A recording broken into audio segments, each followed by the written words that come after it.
Alam nyo ba na napakasarap nitong ating ginagawa ngayon? Ito yung kadalasang makakain namin sa probinsya, lalo wala kaming bigas.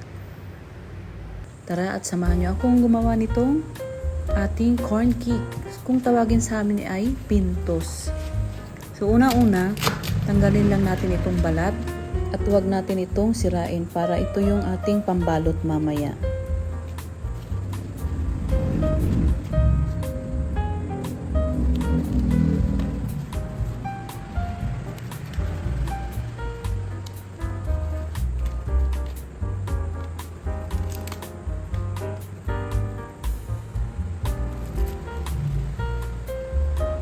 Pagkatapos naman natin itong balatan, huhugasan natin ito. Huhugasan din natin itong balat ng ating mais.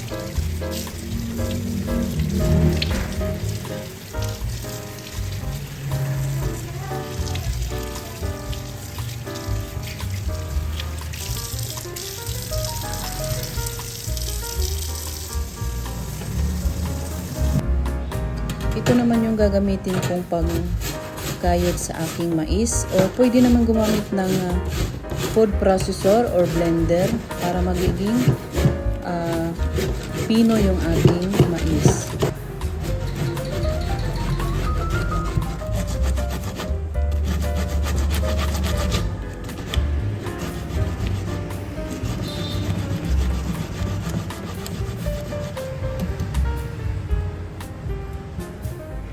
Ayan, at natapos na natin itong ating mais.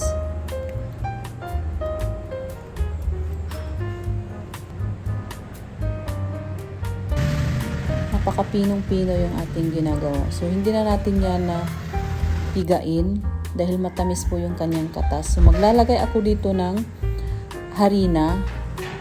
Maglalagay ako dito ng 1/2 cup of sugar. Bali, 2 cup pala yung nilagay ko ditong harina at saka naglalagay ako ng 1/2 cup na gata. Itong ginagawa ko, tansyahan lang talaga ito.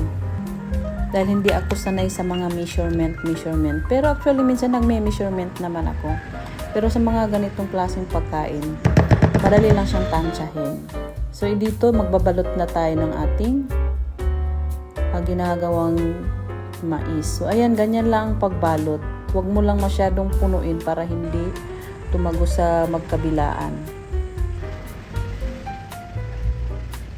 Sundan nyo na lang yung aking ginagawa. Madali lang ito. Hindi kayo mahihirapan. So, magpainit na kayo ng tubig bago nyo isalang itong ating mais. So, mainit na po yan yung ating tubig. So, ilalagay na natin dito yung ating ginagawang mais. So, i-steam lang natin yan ng 25 minutes dahil madali lang naman siyang maluto. So, ayan. At ang bango niya. Ito talaga yung gustong-gusto kong pagkain dahil hindi siya nakakasawang kainin.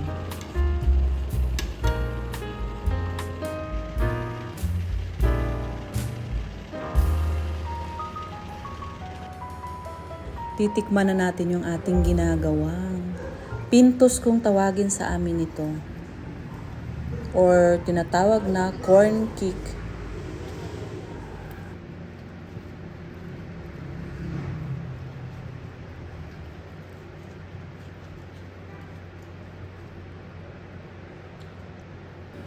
Napakasarap at ang lambot. Kaya subukan nyo na rin.